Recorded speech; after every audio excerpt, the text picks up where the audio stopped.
แดดยามเศร้าสองทางอยู่ปลายฟ้าหอมเข้ามาหนึ่งสู่ไม่ไม่สายลมหนาวถามเขาเนาะหัวใจ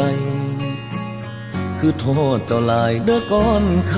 ำแจวเคยจำเสียงลำเนาะเคยฟอนแค้นโยโยนหำหอนแต่ความหลังคำผู้เฒ่าที่เคยเว้าเคยฟังยังคงฝังอยู่ในใจโอ้